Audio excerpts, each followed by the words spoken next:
On me demande souvent, tiens Laetitia, j'ai mal au dos là depuis ce matin, là tu peux me dire qu'est-ce que ça veut dire? Ou alors, ah là là, j'ai mal au genou, j'arrive plus à le plier, ça veut dire quoi?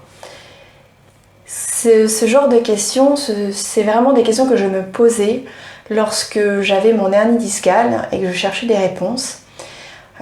Dans des livres comme Dis-moi où tu as mal de Michel Oudoul, voilà, il y a des dictionnaires, donc beaucoup de personnes étudiant la relation entre les émotions et les symptômes ont créé comme ça des dictionnaires. En décodage biologique, qui veut dire décoder la logique du corps, on a aussi tout un tas de pistes en fonction des organes du corps. Mais ce qu'on apprend aussi au décodage biologique, c'est que c'est pas suffisant de dire j'ai mal au genou pour trouver le vrai déclencheur émotionnel, l'événement et l'émotion qui vous a déclenché le symptôme. C'est bien dommage, mais c'est pas si simple.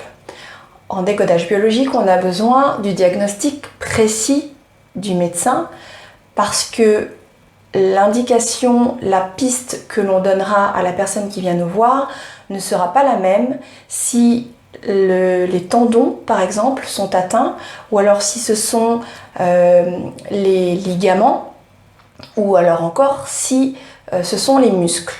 Vous voyez, déjà, il y a trois possibilités différentes, par exemple par rapport au genou. Voilà, donc il y a l'organe genou, plus qu'est-ce que c'est, le ligament, le tendon, le muscle. Ok, donc on va dire le genou, ça donne une tonalité très globale, ou une sous-tonalité, et en dessous, il y a d'autres indices que nous devons récolter afin d'être le plus précis possible. À l'intérieur même de ces indices, il y a aussi différentes possibilités. Si je prends l'exemple des yeux, donc sans partir sur une pathologie ou un symptôme précis, on prend juste les yeux. Okay, on peut dire que les yeux, la fonction des yeux, donc, c'est de voir. Donc si on s'en réfère à juste la fonction des yeux, si j'ai un problème et que j'ai la vue qui baisse, par exemple, on peut dire que je n'ai pas envie de voir que je vieillis quand ça arrive à un certain âge. Quand ça arrive peut-être plus jeune, peut-être que j'ai vu quelque chose que je n'aurais pas dû ou voulu voir. Ou alors, peut-être encore, que c'est quelque chose que je ne veux pas voir. Vous voyez, juste avec la fonction des yeux, il y a comme ça déjà plusieurs pistes. Et on n'a pas dit exactement quel était le symptôme précis avec le diagnostic du médecin.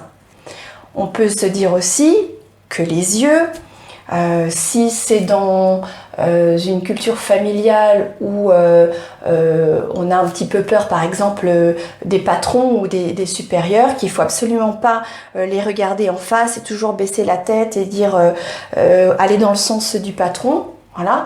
Peut-être que les yeux, pour la personne qui aura le symptôme fictif dont je parle là, puisque pour l'instant il n'y a pas de symptôme, mais peut-être que les yeux auront une autre signification par rapport à ça. Ou encore, si les yeux, par exemple pour un ophtalmo, voilà, les yeux c'est son travail, peut-être que pour lui, s'il a lui-même une infection au niveau des yeux, ça sera en rapport avec les yeux et son travail.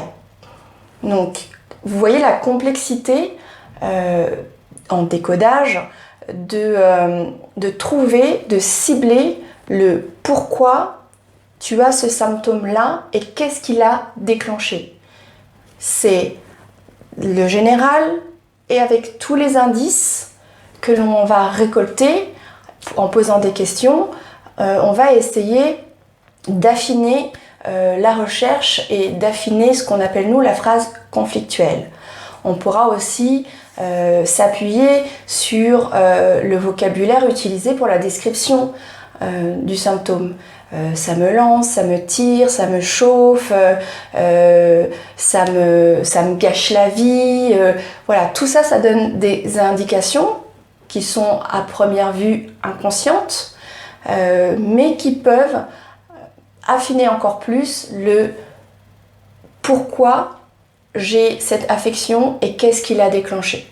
Vous avez bien vu que c'était vraiment pas simple à partir d'une généralité de cibler le pourquoi du comment, mais ça vous permet peut-être de comprendre un peu mieux comment ça fonctionne.